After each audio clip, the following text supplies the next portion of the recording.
Hello, and welcome to the TIFO Podcast YouTube channel. I'm Joe, and I'm here today to introduce to you Mr. David Ornstein on the latest episode of the Ornstein Chapman Podcast.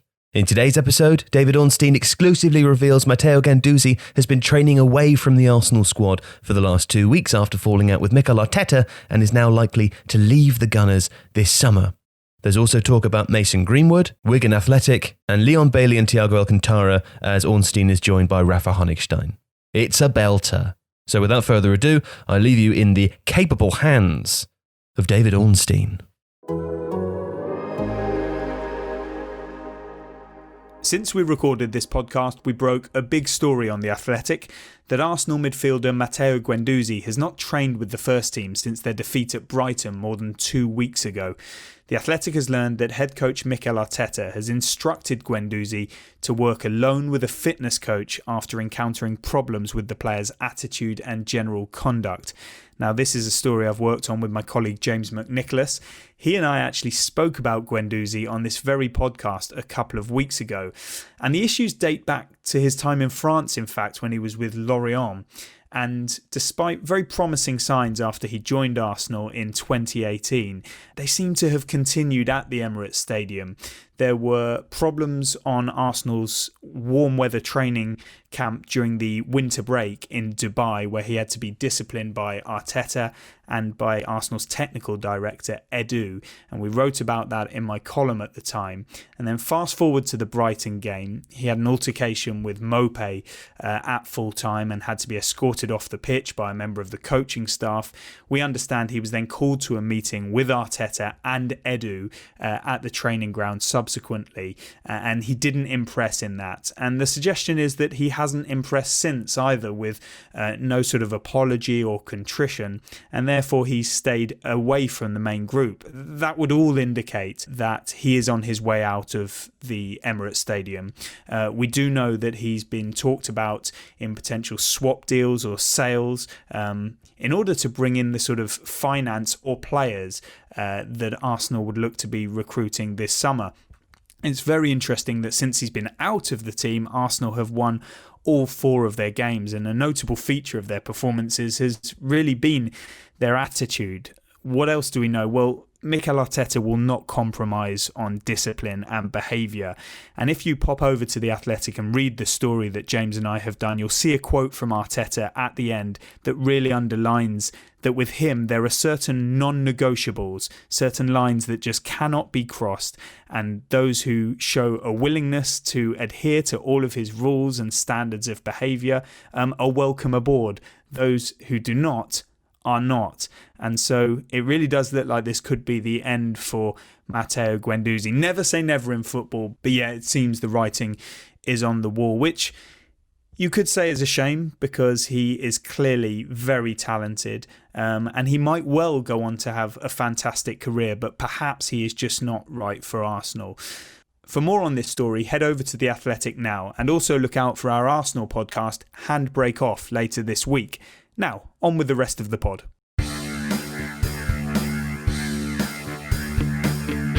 Welcome to the Ornstein Chapman Podcast on The Athletic. Coming up today, man of the moment Mason Greenwood looks on course for an England call-up. Our Man United writer Laurie Whitwell is here to discuss the numbers that highlight Greenwood's prodigious talent. We bring you the very latest on the jaw-dropping story of Wigan Athletic falling into administration, with some fresh lines from The Athletic's Adam Crafton, while Matt Slater explains how the Football League's owners and directors test actually works. And our German football expert Rafa Honigstein brings us up to date on the futures of Leon Bailey, Kai Havertz and Thiago Alcantara, who could all be playing in the Premier League next season. Right now, The Athletic is free for 30 days, bringing you the very best football writing around, covering you until the end of the season. Just go to theathletic.com/Ornstein and Chapman to sign up. Now, Mason Greenwood continued his impressive run of form for Manchester United at the weekend, scoring his 8th Premier League goal, and United boss Ole Gunnar Solskjaer said the 18-year-old might be the best finisher he has ever seen. Well, from my column on The Athletic today, we understand that Greenwood has entered the thinking of Gareth Southgate ahead of the Nations League doubleheader away to Iceland on September the 5th and Denmark 3 days later. You can read more detail over on The Athletic, and I'm joined now by someone who has witnessed Greenwood's rise in the flesh, our United writer and host of Talk of the Devils podcast, Laurie Whitwell. He's here now. Laurie, this boy is a bit special, isn't he? It just keeps getting better, really. I mean, I think he's benefited from the lockdown in the fact that his debut season now has been extended into a period where he's grown physically, so he's added about 3k of muscle, and that shows in the way that he's able to hold off defenders. He's more physically robust, but really it's about his finishing, isn't it? I mean, we've seen, as you say, those 8 goals in the Premier League now. The 2 against Bournemouth at the weekend were both pretty spectacular in their own way. One off the left foot, one off the right. It clearly is very adept at either foot, and the fact that he can shift it so quickly, his balance, his poise, and the little backlift that he gets, he seems to shoot so quickly and so powerfully. I was at Old Trafford on Saturday and seeing it in the flesh, the first hand speed of those goals was really breathtaking. It was something that, you know, you don't really see all that often, and Solskjaer, that was quite high praise for him to say that out of all those strikers that he's worked with, is the best sort of natural finisher, and I think he could only get better. We don't want to overhype these young players, but I don't know if you find this, but when you speak to people within the game, especially agents and people who work at different clubs, they've got a habit of speaking up their own young players and doing down young players that they either don't have or are a bit envious of. Mm-hmm. But with Mason Greenwood, all I hear is universal praise. They think he's going right to the top. Obviously, a lot needs to happen in terms of fitness and form and composure, etc. There does seem like he's got a quality we've not seen in many young players for a long time. The piece that I've written for The Athletic after the Bournemouth game was the fact that for his 8 goals, the expected goals, which is obviously the sort of statistical probability of an average, I guess, Premier League striker scoring from that position, is only 2.4. So he should really have only scored 2 or 3 goals. He scored 8, and that's the best ratio of any player in the Premier League. It's funny what you mentioned about sort of other agents, because he's not, currently he's not got an agent as such. It's his father Andrew that does, looks after his interests, and I think that's a conscious decision that the family have made. All the agents, as you say, the coaches that you speak to, everyone speaks very highly of him as a player. Clearly there's some facets to his game that he needs to improve, but that'll come in time. That's only experience, and with Ole Gunnar Solskjaer there as his manager, I think that's a good relationship between them. The piece you mentioned was written in collaboration with our football analytics writer Tom Warville, and it tells us that Mason Greenwood has the best ratio of goals per XG. You can tell that's gone right over my head, of any player in the Premier League this season. Now, these are measures valued by clubs, and no doubt also Gareth Southgate and his team of coaches and analysts when assessing players for call-ups, I presume. I mean, Opta have analysed 300,000 shots to calculate the likelihood of a goal being scored from a certain position on the pitch during a particular phase of play. It takes into account several variables. It doesn't take into account the player that the chance falls to, which is, I suppose, where you can get these guys that are supposedly overperforming on their XG totals. I think being two-footed does help in this regard as well. The fact that he's done this so far is a very good indication. Tom tells me that obviously it's a small sample size, so over the course of a season, we'd expect him to sort of fall back towards the mean. I highlighted 2 examples from early in the season, Timo Pukki and Tammy Abraham, who both had kind of similar overperformance on their expected goals to Mason Greenwood, although not quite as much as he is currently enjoying. And they've both now got about the same number of goals as their expected goals, which is what you'd expect, I suppose. But it is something certainly that people will be paying attention to, because it helps give an underlying performance indicator, really. So if it continues to be this case, then it helps people predict what the amount of goals that he might score in future. That's our data aficionados satisfied. But do you think Greenwood's rise will have an impact on United's pursuit of players they're currently interested in, such as Jadon Sancho? It's going to be an interesting sort of one for Solskjaer to weigh up. I'm led to believe that he is still very much their prime target, and I don't think Greenwood's emergence in this way would affect that pursuit, because Solskjaer knows that to get a team that is going to challenge for the title, which is the ultimate ambition, you need quality and depth. So it can't just be the case that United rely on Rashford, Martial and Greenwood to start every week and play as well as they have done in recent games. They're going to need alternative players, and I'm not saying Jadon Sancho is going to be an alternative player, far from it, but there's going to be situations where you need quality in more than one area. And listen, Greenwood might move from right wing to centre forward or over to the left. It seems like quite a malleable front line, but certainly someone of Sancho's quality would only enhance that. And listen, it's up to the manager then to keep them all happy if they're all in the building. What about that tip of the team, the centre forward? Is Odion Ighalo going to be that man, or do United need a bit more flexibility? Will they look to recruit there as well? That right side seems to be their main priority, but it doesn't mean it's the only focus of their recruitment this summer. I'm told striker still is one that they would like to add to, so I don't know if you get a player that could play both. Maybe that would compensate for, would take into account both those positions. But yeah, I think they look at Odion Ighalo as a really good option off the bench, but his loan move obviously finishes in January. You've got Greenwood there, who's still only 18, so you can't depend on him. You can't sort of think, there's our guy, we're going to put all the pressure on him. Clearly Anthony Martial's done really good work in that number 9 position. There's still elements to his game that I think they would like to see improved upon. Rashford could play there also, but he seems to have found a real groove for himself on the left. So there are options there, but I'm led to believe that they still would like a striker. Who that is, I'm not exactly sure, but I think Solskjaer was very clear, wasn't he, when he was given the question last week, I think it was, about his options in that area, and would he reassess given the form of Rashford, Greenwood and Martial. And he was very adamant that he did not want to rest on his laurels. He made point of when he was at United and how Teddy Sheringham came in, Ruud van Nistelrooy came in, Wayne Rooney came in, and clearly that is what he aspires to get back to United, being a team full of attacking flair with different options off the bench. It's probably worth pointing out at this point that Manchester United, like all clubs, are not immune from the financial crisis that we're going to be going through now off the back of COVID. Empty stadiums mean the loss of millions of pounds of revenue on a weekly or bi-weekly basis. And so that's quite an important fact to remember when people are looking at who United might sign, who their own club and different clubs around the Premier League and beyond might be signing. Interesting news that Nemanja Matic has signed a new 3-year contract, and with Paul Pogba seemingly happier than ever now, you could say, at Manchester United, and somebody told me that he's even expressed excitement at the idea, I stress idea, possibility of playing with Jadon Sancho. We're not saying that that's definitely going to happen, but that would appear to suggest that Manchester United's midfield now has certainly the numbers it needs. I don't see recruitment coming in there, and perhaps that might move the conversation away from a Jack Grealish or anybody else, Donny van der Beek, etc.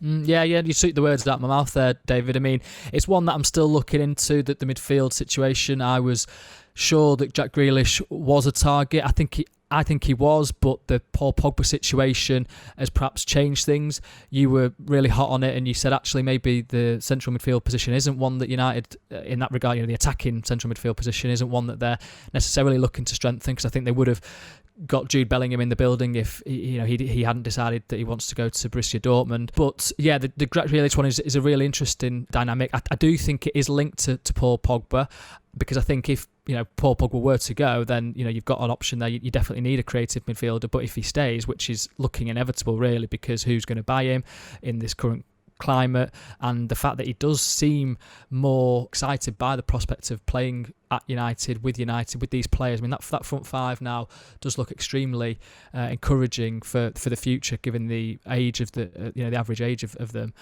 He's clearly struck up a really good rapport with Bruno Fernandes. So I think that does come into the debate over what positions United need to strengthen. In regards to Nemanja Matic, I know that's caused a little bit of surprise amongst some people that he's signed up until 2023. He'd obviously already got triggered an extension for 2021. We wrote back in March that he was probably going to sign an extended deal. 2 years added onto that is perhaps some surprise, but I think personally that he's deserved it. He's shown that he's still got enough mobility in the team, but also he has that discipline, doesn't he? That's what he brings to that extremely attacking lineup. That ability to screen in front of the back four. His clean sheet record, United's clean sheet record when he plays is very good. Whilst I think Scott McTominay and Fred are fantastic midfielders that have done really well this season, it's difficult to to say that Matic doesn't deserve to start in that position given the way that United have played and the balance that he gives to the team. So I can see why they've extended his deal for a couple of years to 2023, and I think he's a good presence around the squad as well, beyond all that. A question for you from Mohammed on Twitter basically asks you if left back is a position that Manchester United are looking to strengthen this summer. I think that's further down the list of of areas that they'd like to move on to. You look at the emergence of Brandon Williams, and he hasn't actually had a start, this since lockdown was lifted. So it's been Luke Shaw the whole way through, and Luke Shaw has responded to the emergence of Brandon Williams in a really positive way. I think he's playing probably his most consistent form for United. I know he had that sparkling run before he broke his leg, but I think this is probably the most all-round consistency that we've seen from Luke Shaw. So he's doing good. You've got Brandon Williams coming through. He will improve and he'll get more games. So I think left back is probably, aside from other areas, probably down the list a little bit. Laurie, thank you as ever. And you can read more about United from Laurie over on The Athletic and listen to him on Talk of the Devils podcast. Hello, I'm James Richardson, host of the Totally Football Show, now part of the Athletics Podcast Network. We're going to be here following all the action as the 2020 football season reaches its belated conclusion. And if you're an Athletics subscriber, you can now hear exclusive ad-free versions of our show on the Athletic app. And don't worry, if you're not a subscriber, you can still listen to us for free with the occasional word from our sponsor by searching for the Totally Football Show on Apple, Spotify and all the usual podcast places. The Totally Football Show with me, James Richardson, still totally free and now totally ad-free on The Athletic. How Wigan Athletic were torn apart by an invisible owner is the headline from my colleague Adam Crafton's investigation into how Wigan Athletic fell into administration and are now fighting for survival with the likelihood of a 12-point penalty hanging over them. That piece is a must-read and is available on The Athletic now. Adam also contributed fresh lines on the story to my weekly column, and he joins us now.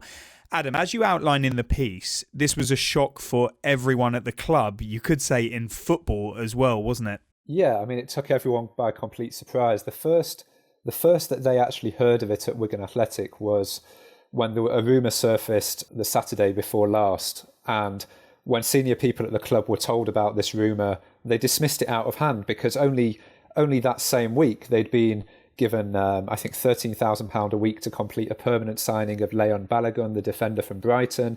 They'd been told they could spend £15,000 per week on a future signing of a Swedish player. So it completely blindsided the UK-based board. So just to explain briefly, the club was owned previously by IEC, the International Entertainment Corporation, which is an Asian company. They outnumbered the UK-based board members, but the UK-based board members were running the show domestically. They were hands-on in terms of the day-to-day approach to the club. So when this all came out, with regards to the administration, it blindsided everyone in the UK. It really is one of the most extraordinary stories I've come across. I certainly haven't come across a precedent for it before. And speaking to people and contacts all over Europe and the Premier League, they are stunned by what's going on here. Can you give us a brief synopsis on the Wigan owners? You mentioned the first group, but then it kind of morphed into something else. To take it back to late 2018, Wigan had been owned for over 20 years by Dave Whelan. We know Dave Whelan's story, took the club up 4 divisions, won the FA Cup. In many ways, local owner makes the club good.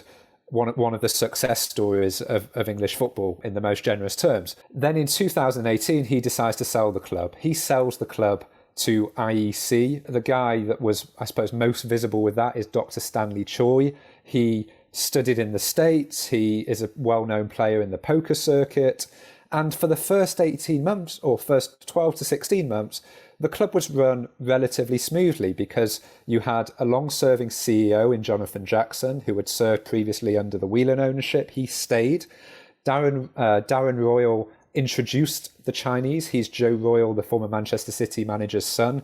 Joe Royal was also on the board in almost like a sporting director style role. In addition, you had Peter Reid, the former Sunderland manager, in a technical director role. And yes, the club ran at a loss, around 10 million per season, but that's not unusual in the Championship to rely on owner funding. You then get to this spring and it emerges that the club will be changing control from Stanley Choi. And initially, it looks like it would be a joint partnership between Stanley Choi and Oh Young Wai Kai, who headed up something called Next Leader Fund. And initially, it looked like that would be a 51-49 with Stanley Choi still in majority control. However, on the 24th of June, it then emerged that it would in fact be the majority for Oh Young Wai Kai. And on the same day that that emerged, the club were placed into administration. So this guy who had spent seemingly £17.5 million to buy the club, then £24.5 million to pay off the loans, which were, in essence, what Stanley Choi had invested in the first 12 to 16 months. You then, having spent 41 million, he then puts the club into administration in his first day in charge. That was when last Wednesday, well, it was actually Tuesday when the board found out, but Wednesday when it was made public and everyone was stunned. This is officially nuts, and there are so many rumours circulating around that are even more disturbing. Without going into them, do you think the police could be called in on this? As far as I'm aware, they've not been called in yet. The issue that people have at the moment is that, first of all, the administrators and the staff still working at the club in the UK, they're focused at the moment on saving the club, on getting the necessary funding in. However, their challenge now is to establish whether the behaviour was illegal or unethical. And at the moment, they've not been able to, find evidence of illegal behaviour, but clearly there is growing momentum. Lisa Nandy, who's part of the shadow cabinet, Keir Starmer, the Labour leader today, has spoken about it. So I'm sure there is going to be some form of international investigation as time wears on. On the field, we hear and we read from your item in my column today about a fire sale of players with consultants being brought in. Tell us a bit more about that, and also the existing players and whether they're even being paid or not. Friday just gone was supposed to be payday at Wigan. Unfortunately, the players weren't paid, staff weren't paid, even the staff who were placed on furlough weren't paid on Friday. I spoke to a few people at the club and administrators over the weekend. I expect that staff will be paid in the coming days, so that should be resolved. With regards to the players, they've been told that they may get as little as 20% of what is owed to them for the past month. Now, that isn't their normal monthly wage because they are also owed 3 months' worth of deferred percentage of salaries from the past 3 months. Like many clubs going through the coronavirus pandemic, wages have been deferred. So 20% of what's owed is what may happen, but we expect greater clarity of that over the next few days. With regards to the fire sale, well, Wigan need probably around 6 million or so in order to get through to the end of the season and also pay off existing creditors. They don't have large debts. They own a stadium. They own a training ground. They probably have £30 million worth of playing assets within the squad.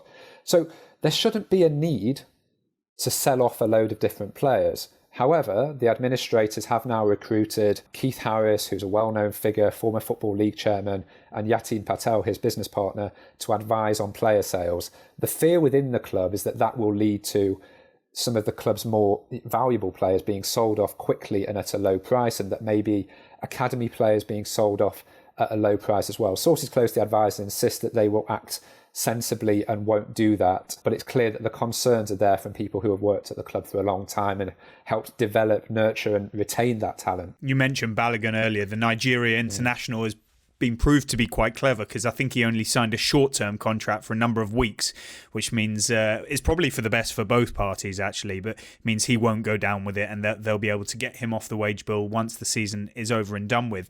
In the initial aftermath of the news breaking, there were many suggestions that Wigan were maybe football's first victim, at least most high-profile one, of the post-COVID world. That doesn't seem to be the case. And also, are there potential bidders? Because they've got assets, haven't they, Wigan? There's always interest when things like this happen. And when you get administrators coming in, they tend to come in, as they have in this situation, with several PR firms, and a lot of noise is made, and a lot of people show an interest who you don't necessarily want to show an interest if you have Wigan's best interests at heart. However, I have been told that there's several credible bidders. The club is attractive because there's no great debt at the club. They own their stadium, they own their training ground, the playing assets are there. They've got a good manager in Paul Cook. So there's a lot to appeal to potential investors.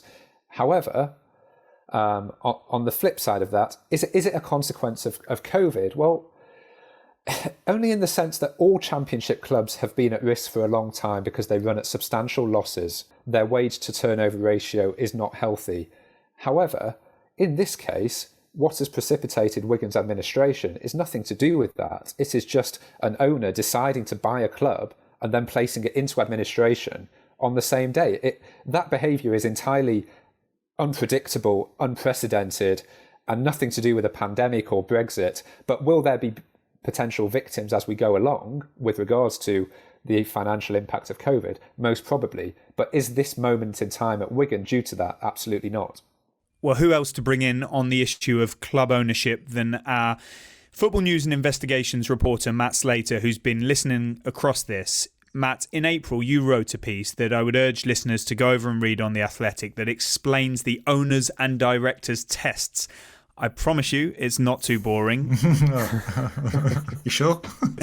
Well, it's the most misunderstood process in football, isn't it? Yeah, it used to be called the fit and proper. They kind of got rid of that, mainly because it was embarrassing them, because it didn't really do what it suggested it was doing. Fit and proper sounds like a subjective test, doesn't it? Where it was always an objective test. So it's now called the owners and directors test. The Premier League have got one. The EFL have got one. They're very similar. They're not completely alike. There are, I think one slightly longer than the other, and the wording's a little bit different, but they effectively do the same thing. And there are kind of two main bits to it, really. One is pretty much a tick box exercise. It is a list of disqualifying events, and they could be things like: have you been struck off as a director?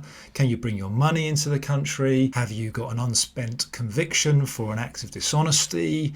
Are you on the sex offenders register? Have you got any kind of betting issues? Have you been involved in piracy, which of course is an interesting one for another club that's been in the news recently? And, for most people, first of all, you kind of go into it knowing if you were going to pass it or not. And a lot of people don't bother going in for it because they think they're not going to get, through it. So it weeds people out in that way. But you work through it. It takes 3 to 4 weeks. The EFL and the Premier League have a team that kind of vet these things. Sometimes for a more complicated case, they would bring in a third party. They bring in, a due diligence firm or, some external counsel, some legal advice. That bit is pretty much black and white and objective. The second half of the test has been beefed up in recent years, but continues to not really be robust enough. This is the really interesting one here with Wigan. And they want to see a forward plan. They want to see proof of funds. They want to see, can you fund this club? Really good example here, of course, to think about is Bury. And they tend to want about a kind of year's worth of money. But it, unfortunately, is not...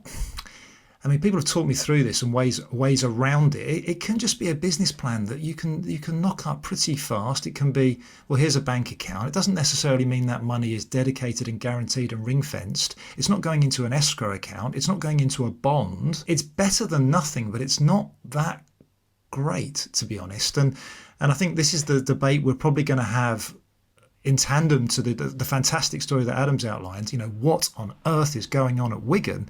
The tandem story is, well, look, we're going into another period of real uncertainty. There were an awful lot of clubs for sale even before COVID. There are even more clubs for sale now, or looking for help and investments. What are we going to do about this next wave of potential owners and investors? Are we going to ask them to put some money aside that we know can be used to fund the club? Because if football wanted that, if football clubs wanted that, they could have had that. The EFL and the Premier League are applying the test that football has given them. And if football owners want to make it harder to buy football clubs, they can have that test.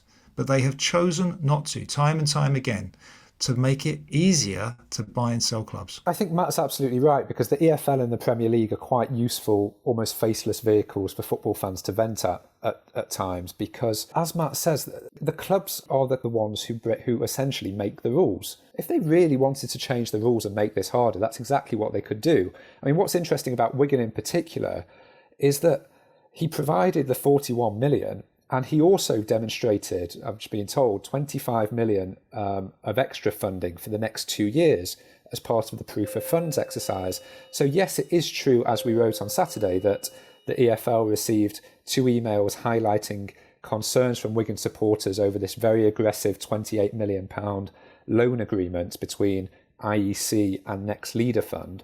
But the proof of funds were there, the money was in the bank account, there was no sign of a criminal record. And part of the issue is that if you make this test even stiffer, then that makes the clubs harder to sell. And owners of clubs do not want that to happen. So that's the tension you have at the moment. They're all very happy to kick off when it goes wrong for them. And a lot of owners, I'm sure, this week will be privately saying how terrible it is what's happening to Wigan. But they have the choice to make this test harder. And so far, they've chosen not to. Matt, are fingers being pointed inside the EFL right now? At who? And generally, what's the reaction been there? We saw the rather embarrassing leaked video of Rick Parry. Yeah, we did, didn't we? Where he, was caught by a neighbour discussing, kind of fairly friendly, informal terms about one of the great theories that was knocking around last week, which, well, I suppose we can air it here that this is all related to gambling, and was this to settle a debt? Was it someone in gambling trouble? Look, these have been circulating since the minute this story broke, and I think there's a little bit of, maybe putting two and two together and getting five because of, we know that IEC, are basically a gambling business. They own casinos, I think a big one in Philippines. And of course, Stanley Choi is a professional poker player, and a very good one by all accounts. So there's a bit to that, but Rick Parry was very much speaking off the record and off the cuff. I don't think there's anything. I think it's a bit of a storm in a teacup, to be honest. What I do know is they are, again, very, very embarrassed and very, very annoyed and upset by this. And I think one of the issues with the owners and directors test, even if they beefed it up, even if they did some of the things that Adam and I have just outlined and just said, well, look, okay, we're going to need more certainty from you on the financial side of things. It's quite hard to protect against people behaving irrationally, and that is what. From at the moment, until we know more about what's been going on in the background and who these two characters are, how they're related, what our young YK is really playing at here, until we know more about that, this looks like someone crashing their brand new car on purpose. Because if they'd have just funded this club for one more month, let's just say they want out, let's just say they've had enough, let's just say all of that is true. Brexit, COVID, it's more expensive getting into the Premier League than we thought. The Championship is insane. We know all that, right? Let's just say that's true. They had to fund this club for one more month, and then they could sell a Championship club. They could sell a Championship club that has 4 or 5 decent players. If they wanted to recoup some of their money gradually, you don't tell the market, hello, fire sale, we want out. You do it gradually. It's just they just haven't behaved rationally, and I wonder what the EFL could ever do about that. Two things. They were warned, according to an email, as we understand it. And secondly, surely this administration and points deduction must be frozen, no? On the emails, yes, there was two emails which were sent highlighting concerns about the loan agreement. And the loan agreement it's essentially the money that IEC put in over the last 18 months or so, which is around £25 million. However, what was concerning supporters was that this loan had to be repaid, I think, within 12 months and had extremely aggressive interest rates. However, you can take the view, well, IEC have put in this money and they're selling the club and the buyer's happy to pay off this loan as part of the deal. Okay, well, if he's providing proof of funds of that, then there's only so much the EFL can do with that. But in hindsight, it looks like a clear red flag. Well, and on the points, I think the short answer is maybe. And we will see what happens, won't we? Because there's an awful lot of conversation within the football industry about financial fair play rules during the coronavirus, situation and going on. Was the ramifications of lockdown are going to continue for football for another year or so? So I think that is very much up for debate about what do you do about the sanctions? What do you do about the normal FFP rules? However, and this reminds me of a big debate at the bottom of League Two between Macclesfield and Stevenage right now. For these point deductions to mean something, for these penalties to have any kind of deterrent value, they have to count, they have to matter. Otherwise, they are meaningless. And they have been put in place for good reason. They've been put in place because the football industry, unlike the thing we were just saying about the owners' directors test, said, well, hold on a minute, unless you put points penalties in, which will stop teams from getting promoted or relegate teams, then you will continue to have people who don't pay their bills, who endanger the rest of the clubs through not paying for transfer instalments, not paying for loan fees. So no, we want a set of sanctions that are meaningful. And the whole point about the automatic penalty for administrations was in the past we have had clubs that have cynically gone down the administration route. I'm not saying that about Wigan, but I'm just saying in the past we have clubs that have cynically pressed this button to rinse themselves of debt, all unsecured debt, which is nearly always people, local suppliers, particularly in EFL terms. It'll be the tax man, i.e. all of us, and it will be local suppliers. It'll be the person that printed your programme, that provided your food. It will be ambulance services. And, in the past, as I said, people gamed the system. It enabled them to fund a team they couldn't really afford. So everybody lost out. Short answer, maybe, to be discussed. Longer answer, the points penalties have been put there for good reason. Matt, I think what's interesting here, though, is that this is so unique in the sense that it clearly wasn't part of a plan for the club. Or, and also the punishment bears no real representation of those who have inflicted this upon the club. The punishment doesn't really apply to the crime in this sense. And I think what's also interesting is there's, I think, a £2.3 million payment is due to clubs who stay in the Championship on, I think, who are set to stay in the Championship later this month. That £2.3 million may just make it worthwhile for Wigan to attempt to appeal this and start getting QCs involved. Well, I completely agree with you. I mean, the Wigan case just looks odd. It just looks odd for the things I was saying about it just doesn't look like rational behaviour. So definitely, if we were talking about all clubs right now and points penalties they were facing for going to administration, I think there'd be a debate to be had about coronavirus. I think for Wigan specifically, for an owner behaving in this way, absolutely there's a case. Well, off the back of a global health pandemic, an associated financial crisis, an existential threat for many EFL clubs, this is the last thing that the EFL would have wanted, and it's sure to keep you guys busy. So thank you for your time as always, and no doubt we'll speak again on it. Pleasure. No problem. As the transfer window draws closer, Premier League clubs are stepping up their recruitment plans. There has already been business between the English top flight and the German top flight, of course, with Leroy Sané leaving Manchester City for Bayern Munich, and there could be more in the shape of Bayer Leverkusen winger Leon Bailey. Bailey has been tracked by some of Europe's leading sides over the past couple of years, and it's thought the 22-year-old Jamaica international would favour a move to England this summer. For some background on Bailey, we can speak to our German football writer and host of the Athletic's Bundesliga pod Steilcast, Rafa Honigstein. Rafa, thank you for your time as ever. How is Bailey rated in Germany? Has there been interest from other clubs such as Bayern prior to their signing of Sané, of course? So we've had some stories linking Leon Bailey to Bayern in the past, most notably after the 2017-18 season where he'd scored 9 goals and it was really his breakthrough campaign. Bayern, though, never really made a serious push for him. The valuation was also prohibitive. 60 million euros was the money quoted at the time. And ultimately he stayed, and so far, despite numerous stories linking him even to Real Madrid and Chelsea in the past, we haven't seen, as far as I know, a determined push from anyone, which, if you look at his numbers, is perhaps understandable. He's yet to reach double figures in terms of goals.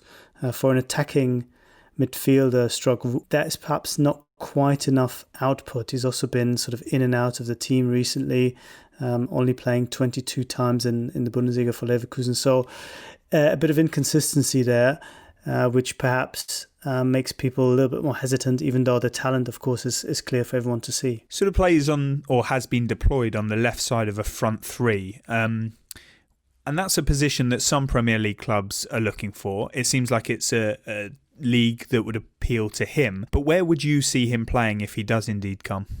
If he does go anyway, he'll continue to play as a winger. He is quite effective on either side. He can cut in from the left or he can play on the right. He's also very good from free kicks. You can play him, I guess, as a second striker, especially away from home, to just play on the counter-attack. At 22, he is obviously still growing. I think a lot of coaches will think that they can maybe stabilise him at a higher level in terms of the performances. But at the same time, I think Leverkusen are not necessarily wedded to him in the sense that they are to some of a few other players where they feel that they really do not want to lose them under any circumstances unless there's huge money coming in. I think with him, having spoken to a couple of people at the club, there is a realization that if the right offer comes in, it would probably be the best for everyone if he does make the move this summer. But in coronavirus times, I'm just not so certain there will be that much demand for him.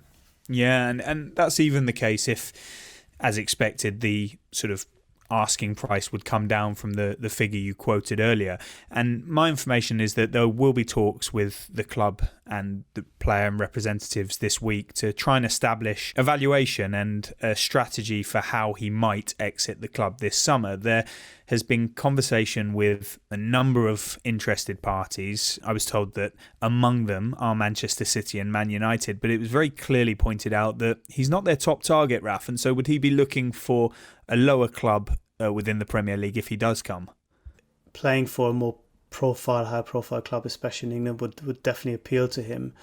But then I think it comes down to the commitment on the buying side to really give him the kind of platform that he needs. I mean, he is still only 22, he can still develop, but I think if he now were to go to a club where he's only going to be an impact sub, I think that would be very detrimental to him getting to that next level that he craves. I think he'd be more or better served, in my view, if he were to go to a place where they would guarantee him regular football. But again, that is sort of a dilemma because, even at Leverkusen, he's been slightly usurped by Moussa Diaby, who's come in this season, a young French player from the PSG Academy, and is basically taken over Bailey's position and has been much more impactful and much more eye-catching. So I think it's difficult if you're not quite a starter at Leverkusen to believe that you can be a starter for Man United or even Manchester City. We do want to speak to you about a couple of other things. One of them is actually one of Bailey's colleagues at Bayer Leverkusen, Kai Havertz. He's been attracting so much interest. Chelsea among the clubs linked. Will they be able to keep hold of him? Do they want to keep hold of him? Can you tell us what's going on with that situation? So the situation is as follows. I mean, Leverkusen are under no illusions. They understand that there is a huge temptation, a huge determination from the player to make the next step. I think he's been carrying this Leverkusen team at times this year, and while that's been beneficial for his personal development, that added personality, responsibility, and that added focus on his game, at the same time, I think he can only really develop further if he's surrounded by better players and plays at a high level. I think also his career in the German national squad will benefit from playing at a more high-profile club. So the question is now, will anyone meet Leverkusen's valuation? Rudi Völler, the sporting director, has once again come out and said that 100 million euros is the very minimum they're prepared to take for him.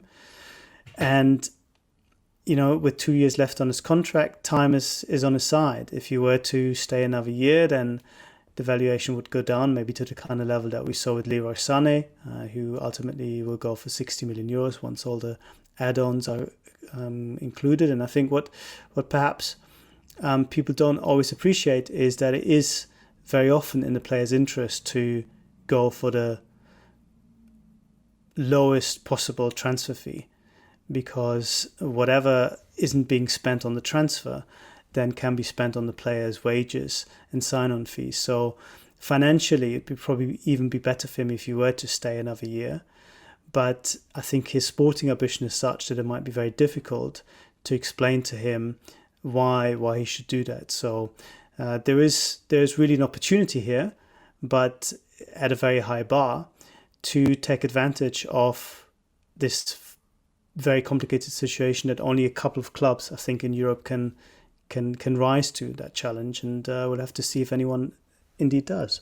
Some supporters on the red half of Merseyside are going to be interested in your next answer. Thiago Alcantara, possible or not? Likely or unlikely? Well, certainly possible, simply because he has refused to sign a new contract with Bayern. He's out of contract next year. Karl-Heinz Rummenigge said that the club are not prepared to let him leave for free next season. Whether that is cast in stone or not, we'll have to wait and see, because Hansi Flick, who's just won the double in his first half season in charge, is a big fan of Thiago and would love him to stay, and maybe would be able to convince the club that him running down his contract would be preferable than looking for a Thiago replacement in this market, which is going to be very difficult to find.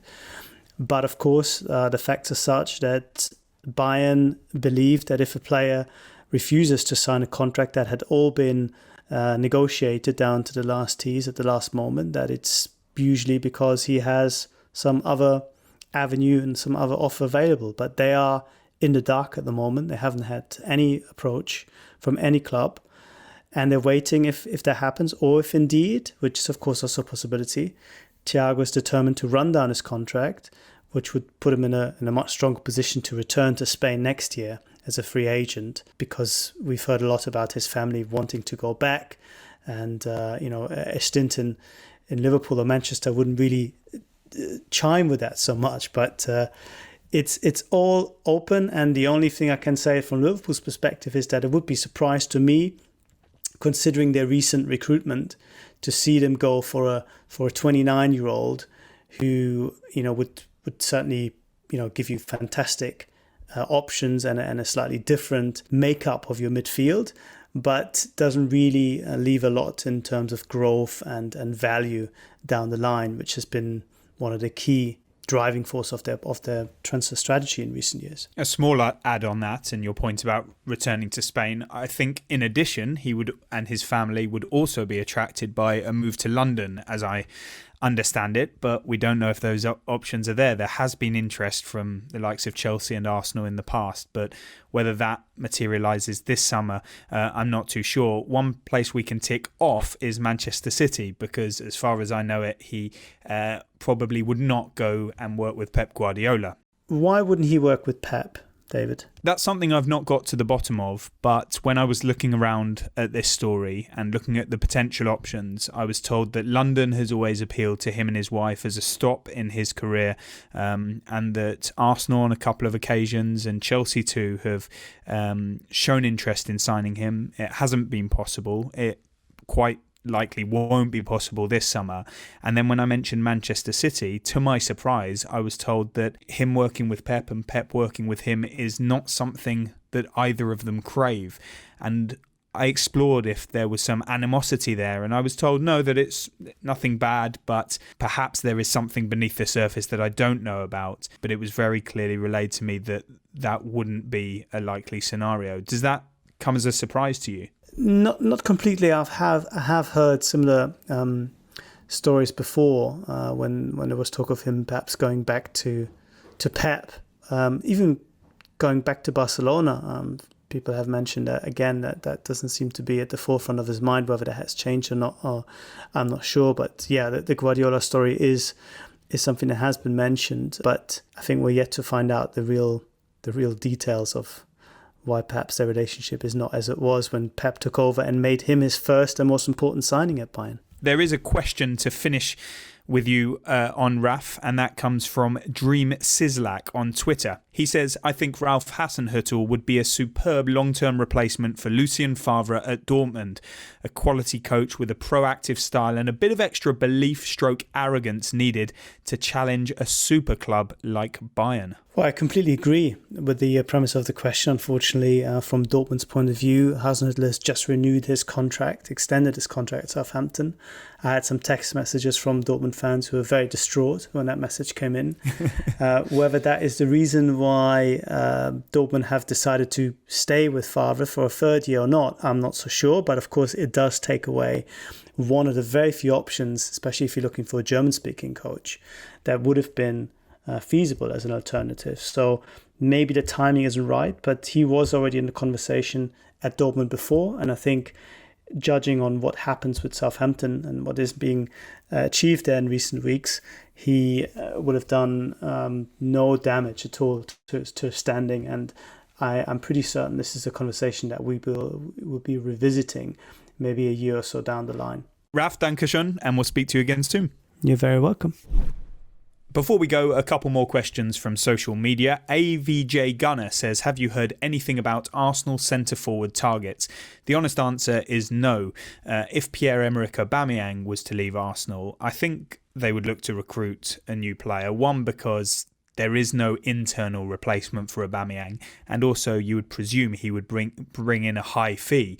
If Lacazette was to leave, I think perhaps there is already a replacement in Eddie Nketiah and some younger players coming in behind as well, and perhaps there might not be a replacement. But the truthful answer is I don't really know on centre-forward targets. We do know that Arsenal have targets in other areas of the pitch, a holding or box-to-box midfielder, and the preference, as we understand it, is Thomas Partey, but there may be other options. I'm sure there are, like all clubs have multiple players on their lists. Perhaps reinforcing further at central defence, and a wide player is among the positions that Mikel Arteta wants to bolster. Willian has been linked on a free transfer at the end of the season if he doesn't sign a new deal at Chelsea or join a different club. One of the names who's come up in recent days has been Alan St-Maximin of Newcastle.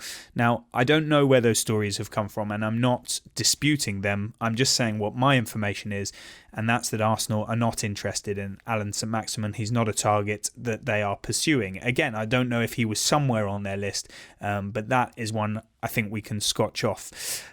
And a final question from Spursy Lad 10. Have you got anything on Tottenham's transfer plans? Nothing specific, but it's going to be a fascinating window for Spurs because there are some tough decisions that need to be made. We spoke on last week's pod about Eric Dyer and his contract situation, which could see a pretty big player and personality in the dressing room at the Tottenham Hotspur Stadium departing, but we don't know on that yet. Equally, he could sign a new deal. Right back is an area that I think they're looking to strengthen in. They haven't strengthened in that area for a while, despite losing players in recent years. You think of Kyle Walker and then Kieran Trippier. Kyle Walker-Peters going out on loan to Southampton and not being replaced. So they've been linked with the likes of Max Aarons, but we don't know how that's going to develop. A centre-half is a player that they're looking to bring in. Identities, again, I'm not sure. Pierre-Emile Hojbjerg at Southampton is a target of Tottenham. It will depend on whether they can do a deal for him, because Southampton will want some decent money for their captain, or I think he's been deposed as the captain now with his eye on a move, and he's only got a year left on his contract.